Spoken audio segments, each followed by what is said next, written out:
Here's something I think we can all agree on. Let's begin there. We're all just trying to get some people to do something. Doesn't matter what you do, doesn't matter where you come from, doesn't matter what your role is in the organization that you work for. We are all waking up every morning, going to work, and just trying to get some people to do something that we'd like them to do. It's kind of a nice unifying thought when you think about it. Everybody in the room, we all have the same job. We're just trying to convince some people to do something we'd like them to do. But here's the problem. People are hard to understand today. They're not behaving the way they're supposed to behave. Let me give you a couple of examples.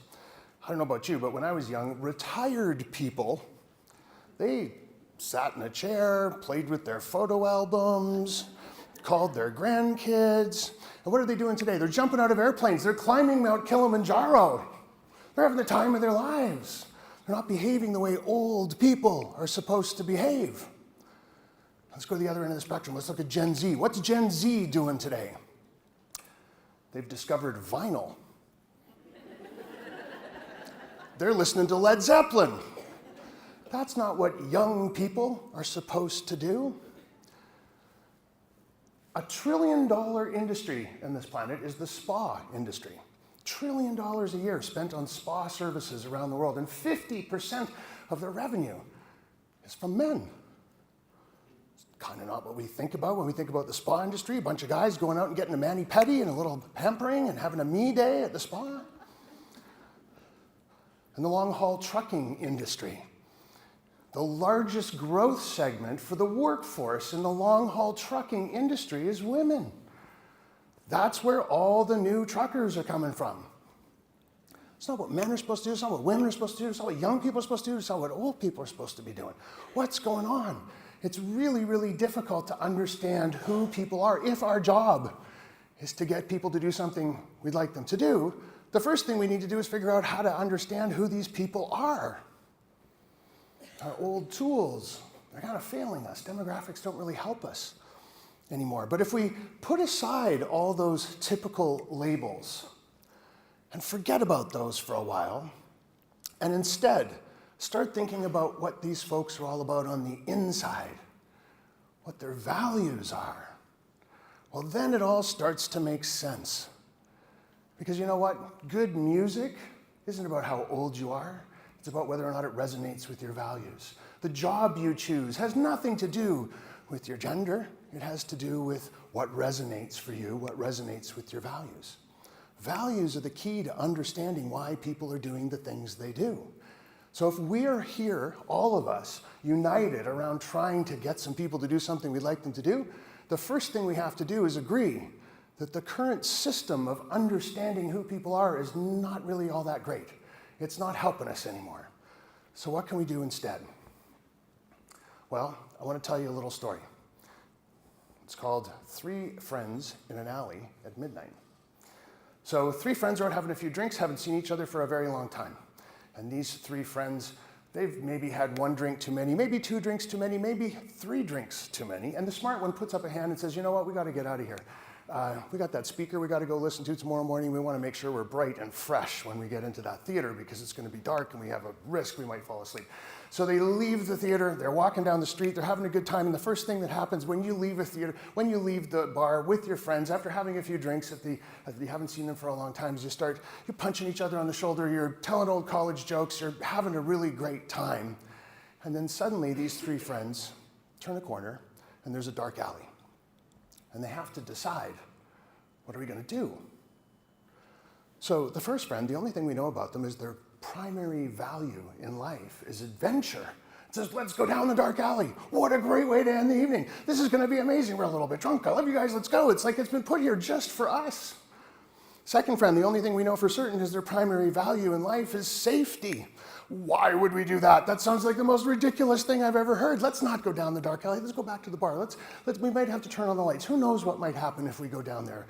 Let's not do this. And the third thing, the only thing we know about the third friend, the only thing we know about them for certain is their primary value in life is friendship. We don't care. We'll go down the dark alley. We can go not down the dark alley. I don't care. As long as we all stick together, because that's what matters most. We're a little bit drunk, and I love you guys. So the big moral of the story is, In order to understand how people make decisions about what they're going to do, because that's what we're all in the business of trying to get some people to make a decision we'd like them to make, all we have to understand is what their values are. We didn't need to know anything else about those people before it became very obvious what they were going to do in that situation. And you know what? Neither did they. Not one of them stopped and said, well, gee, I'm an 18 to 24-year-old male, I'm white collar, I've been to college, and one day I'd like to be married, but at the moment I'm single and I don't have any children, and therefore I'm going to behave this way. That's not what we do. It's not what anybody does, except when we're in our boardrooms and we sit around and start talking about the people we're trying to engage and motivate and inspire. Somehow we think that information helps us understand who people are, when in fact it doesn't. If we get into the fields of behavioral science for a moment and get a little deeper into what's actually going on when people make decisions about things. So inside your brain is the prefrontal cortex. We're all familiar with that. People talk about it as the CEO of your brain. Inside your prefrontal cortex is a smaller piece that not a lot of people know about. It's called the insula. And the insula's only job is to make decisions based on incoming data. Now, incoming data that the insula is looking at are things like sights and sounds and smells and past experiences and memories and all that little gut intuition we have. So it's making decisions for us based on analyzing all of that data and comparing it against one set of filters. And that's our values. So something comes along that might be good for our family. If family is one of our values, our insula says, oh, that's great, go get that thing. And when we go get that thing, we get rewarded with a little dopamine hit. We all know what dopamine is. Dopamine makes us feel happy. If something comes along that's going to be bad for our family, we are told to run away from that thing. And until we do, we get punished by the insula. It sends out all kinds of chemicals that make us feel anxious and uneasy and maybe even a little bit afraid until we've managed to remove that threat to our values from our radar screens. So in a very real way, our values determine every decision we make all day long, thousands of times. What you are wearing right now, the fact that you're here, the career you've chosen, the person that you're spending your life with, all of these decisions were made because they align with our values. Let me make it a little bit more personal. I want to talk to you about what might be happening to some of you today. It usually happens when we're away somewhere. We meet someone for the very first time. We'll be on a vacation at a conference. You meet someone for the very first time and you just click. We've all had that experience, right? Put up your hand. Of course we have. It's a basic human thing. And you just look at each other, and after about 15 minutes of talking, you're like, I feel like I've known you. Are you sure we haven't met before? You seem really familiar. Well, what's going on is you found someone who has the same values that you do.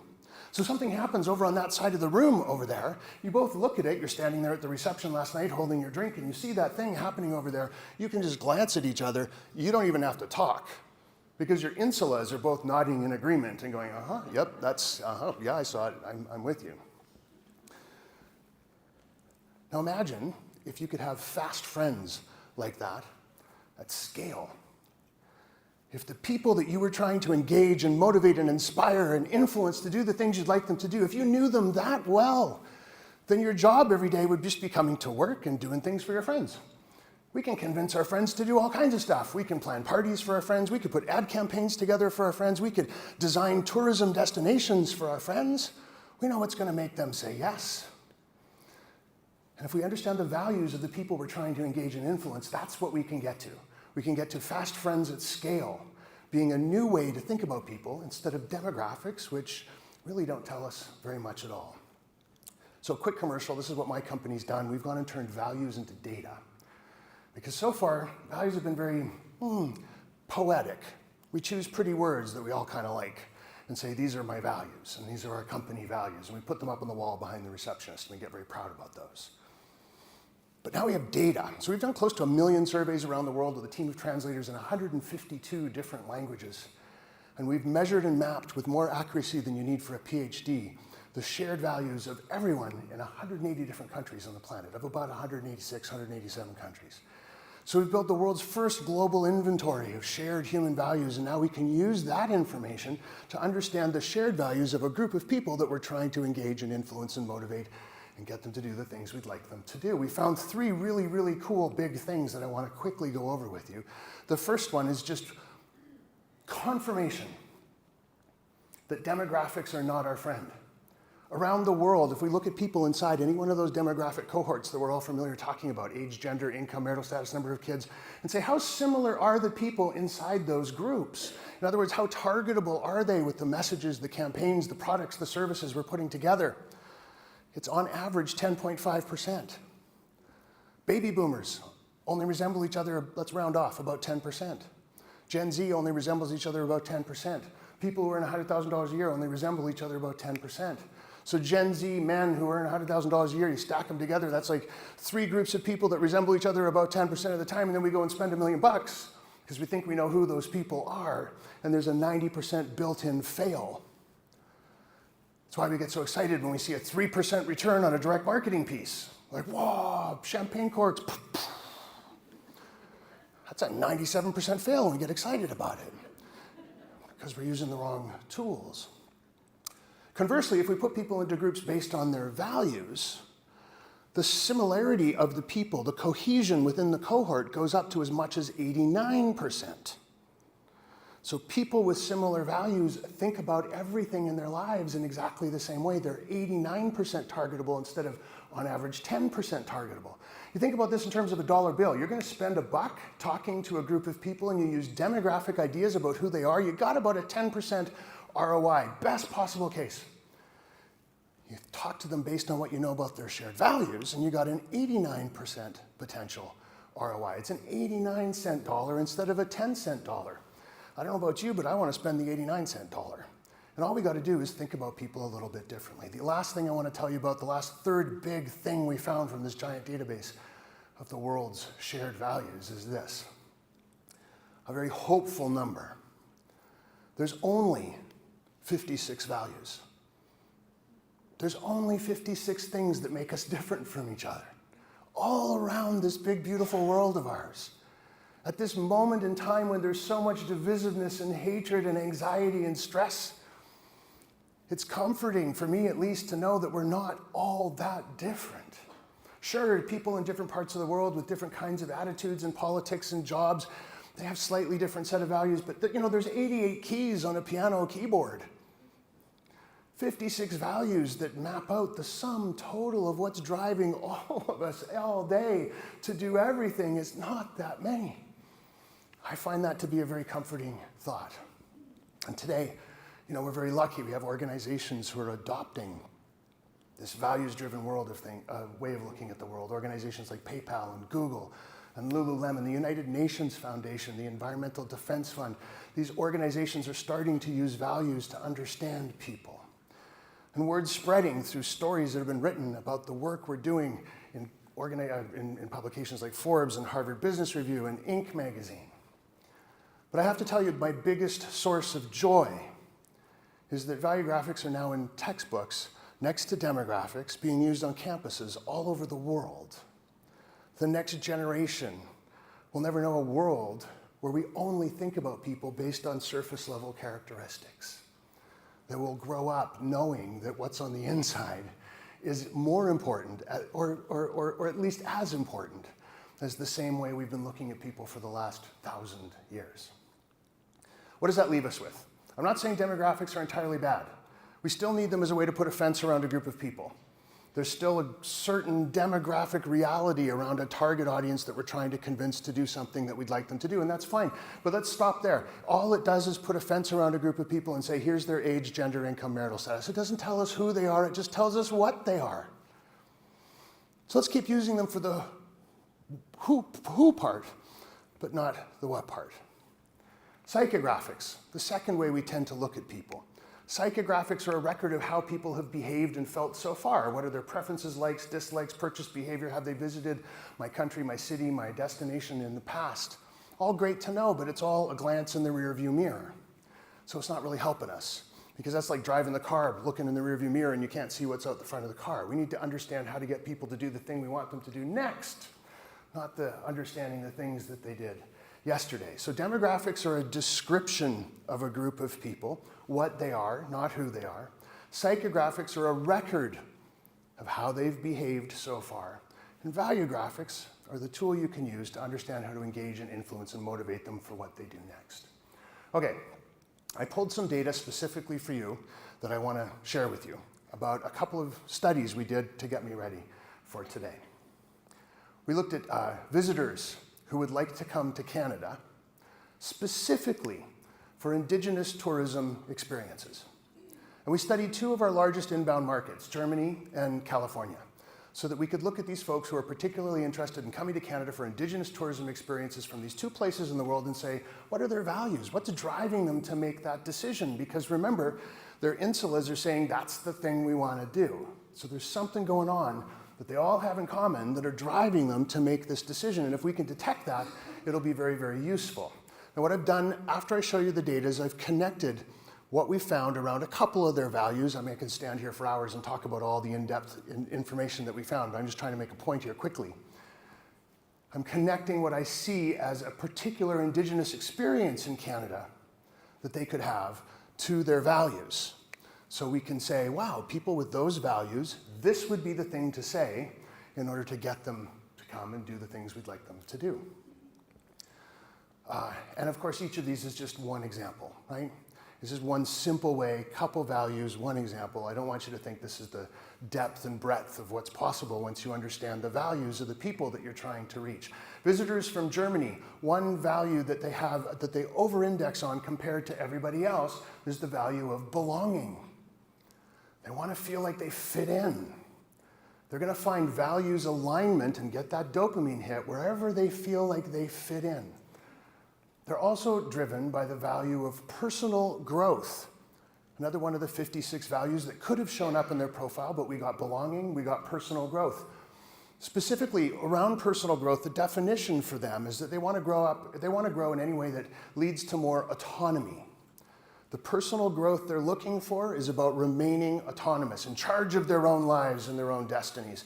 And they're driven more so than everyone else by the value of possessions. They like their stuff. Certain objects in their life have great meaning for them and can really transform how they view the rest of their life and the rest of their journey. Okay, so what do those mean for me? For me, those three values, our visitors from Germany would be very interested and find values alignment around the potlatch ceremony. Now, for those of you who don't know, potlatch is a ceremonial feast. It's very important to Indigenous peoples of the northwest coast here in Canada, especially the Haida, Tlingit, Tsimshian, Kwakwakwa, Nuksalk, and Nuchalnuth. And yes, I had to check my notes to make sure I didn't leave anybody out. It's a very, very important part of that culture. So there's a great deal of alignment around that particular thing. During a potlatch, leaders and families, they give gifts of meaningful possessions to the people who are attending. They come together to share stories and celebrate milestones, moments of personal growth. And they come together in a sense of belonging. They belong there. We're all here together. Now let's look at people from California. They're different. They have a different set of values that is driving them to be interested in Indigenous experiences here in Canada. One of them is community. The value of community. They want to just feel a general sense of being part of a group. Another one is compassion. Lots of different definitions in the database for what compassion means, but for this particular group, it's about caring for others. And lastly, the value of harmony. They're magnetically drawn, with their insula giving them orders, to anything that helps them find peace with themselves and with others. So for me, the connection to an Indigenous experience here is a fairly logical one. It's the sweat lodge. The sweat lodge is this ceremonial structure. It varies from community to community and culture to culture, but it's a structure used by many Indigenous communities in Canada, and people come together inside the sweat lodge in a community ritual of sharing and caring and cleansing, and it's all about compassion for yourself and for others. It includes prayers and stories and ceremonies for healing and finding peace and harmony after you're finished and leave. So that's California and Germany separately. But let's say we were trying to do something and talk to them together, and we weren't going to make that geographic distinction. What values do both groups share? Those are ones where they're different. Here's a few where they're the same. The first one, and I love this one, it's the value of tradition. And I have to tell you, in all the work we've done all around the world, and everything from finance to banking, insurance, real estate, tech, human resource, all the different things we've done, tradition shows up very rarely. So for us to find two groups in two studies, granted around a similar topic, who both have high indexes around the value of tradition, it's very rare.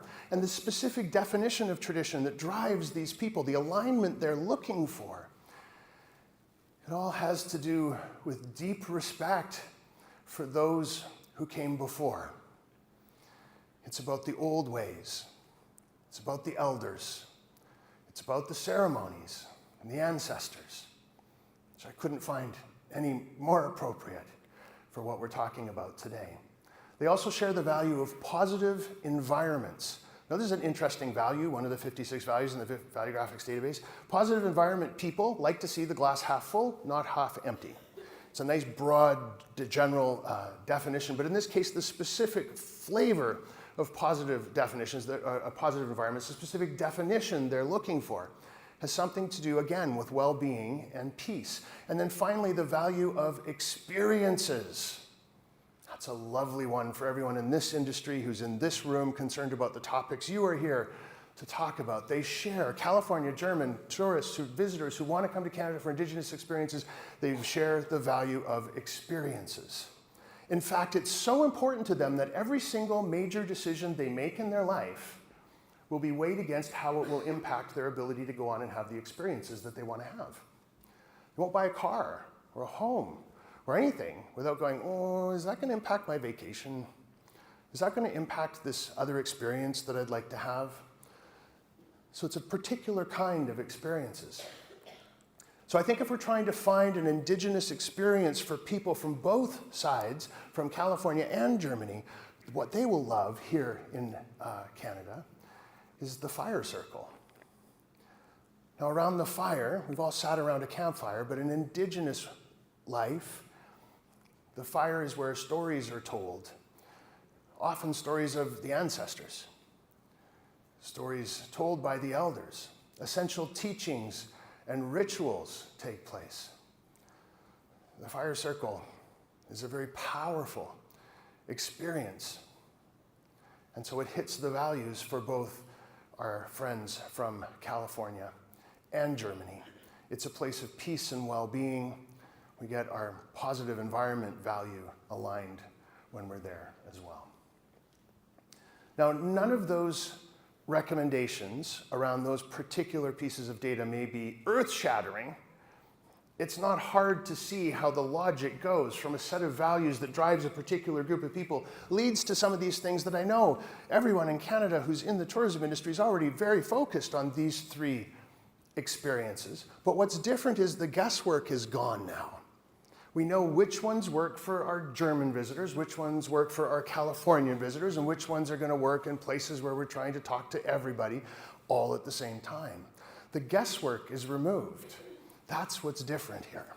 We can be precise around what we say, what we build, what we do, what our policies are, how we build out regenerative tourism, sustainable tourism, and think about how this industry can move forward and become a force for good. Values can help us get there. Values show us where we have similarities on the inside, not worrying about what we look like on the outside. So, a couple of quick things I want to leave you with, ways that you can find values, because I know you're not all here to talk about visitors to Canada for Indigenous tourism experiences. So you may be asking yourself, well, that's great, but how can I find the values of the people that I'm trying to understand? Well, you can hire my company, but that's not, it's not for everybody. I've written a book. You can get it on Amazon. And in case this sounds like a financial plug on my part, anybody who's ever written a book and it's got it up on Amazon, you make about 50 cents a copy, right? So if you all bought 10 copies, I might have enough for a nice bottle of wine. So this isn't about me making money. The reason I'm telling you about the book is called The Death of Demographics. Nice dramatic title. The reason I'm telling you about the book is there's a 15-question quiz in there that we've tested around the world. Use that quiz, steal it, please, take it home, use it with your CRM systems, Find ways to talk to people. Ask them those 15 questions, and the responses, once you tabulate them, will point you to one of the chapters in the book where we talk to you about one of the 15 archetypes that we found in the global database. And in that chapter, we spill everything we know, everything that you're going to need to know in order to start using values to talk to those people. So I hope that gets you started going down the values road. And then there's these 3 questions you can use that we call the 3 telltale questions. This is free. You don't have to buy a book. These 3 questions, if you ask them often enough and listen for how people are responding, even just do this with your friends, these will surface people's values. First question, why do you go to work? People will have all kinds of different answers for that. It's my creative outlet, it's to pay for my family's bills, it's because I want to leave a legacy, it's because it's where my friends are, it feels like I'm making a difference by going. Those are values bubbling to the surface. Second question, you've just won the lottery. Why would you give away half? Same process. Ask the question, listen for the patterns in the noise. Those are values bubbling to the surface. Third question, what would you say if you had a chance to say one thing to yourself from 10 years ago? What would that one thing be, and why would you choose that one thing? And there's always a smart ass who says, buy Google stock. You say, okay, great, you're funny, you're hilarious, but let's get real here. And what's really the answer to that question? It's a great thing to ask your friends after you've had a couple glasses of wine the next time you're having dinner.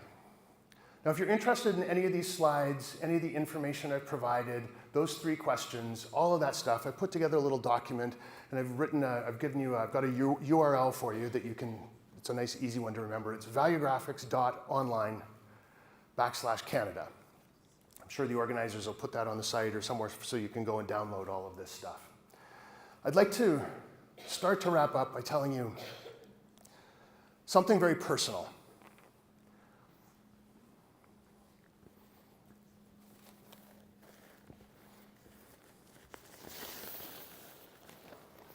I hope you're all familiar with this. This is the LGBTQ+ flag. I'm a member of the LGBTQ+ community myself. So that's a label that you can put on me. But it doesn't tell you who I am. It leads you to use stereotypes about who I am. It's not about my values. Yes, I'm proud to be part of this community.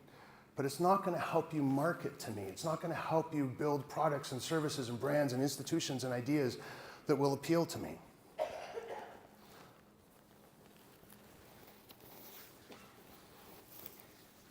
Some of you may not be familiar with this flag. This is the flag of the Métis Nation.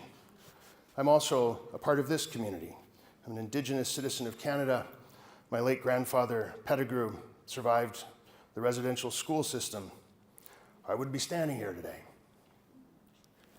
So it's another label. It doesn't tell you who I am on the inside. And if you try and talk to me based on what you think you know about me because of these labels, it's not going to work. We have to get past the stereotypes. Got one more thing to share. I was going to put these on, but I'm holding this clicker, so I'll just put one on. These are my gym gloves. Every day when I'm at home, I go to the gym at the same time. And when I'm there, I meet this group of guys that are always there at the same time. And we're all different ages. I'm the oldest, sure. I think I'm the only gay one. I'm pretty sure I'm the only Métis one. But we have white collar, blue collar. We've got people who are rich. We've got people who are poor. We've got people with all colors of different pigments in their skin. If you look at us based on our demographics, we don't make any sense. Why are we all together? Why does this group mean so much to all of us? What brings us together and binds us is our values of personal growth, health and well-being, friendship, community. That's why we're there and why we're a group. Talk to me based on those values, and you'll be able to get me to do the things that you'd like me to do. One last thought before we go. It's really important for us to think about this from a larger context, a much larger context. what I've hopefully started to get you thinking about today is how values are a far more powerful way for you to succeed with the work that you have to do and the important conversations that you're here to have over the next couple of days. And I applaud you all for taking the time from your busy schedule to be here and do this. It will make you more successful. But here's the important piece. The longer we continue to use demographics to try and understand each other, the longer we end up resorting to stereotypes. Because if we know that the people we're trying to engage and influence and motivate and inspire are 73% female, what are you going to do with that? You make everything pink? It sounds hilarious, but I challenge you to go into a toy store and look at the pink toys and the blue toys and tell me that stereotypes are not clear and present in the way our companies, our organizations, and our own brains approach the world. And those stereotypes themselves are not the worst problem. The biggest problem is those stereotypes fuel ageism, racism, sexism, homophobia, ... I don't need to stand here and tell you the rest of that list. These demographically defined problems that we're grappling with around the world today, and not, in many cases, doing a very good job of. So here's the good news to end on. It's an easy fix, a really easy fix. All we need to do is change the way we look at people. You don't need to build new factories. You don't need to invest in a lot of software. You don't need to go through massive organizational change. You just need to change the way you think about people. And start with yourself. What are your values? And move out a ring. What are the values of the people that I love? What are the values of the people I work with? What are the values of the people that my job requires I understand so that I can convince them to do something I'd like them to do? And if we all leave this room today just changing the way we look at people, our values will bring us together. Our values will unite us. Our values are the answer. Thank you.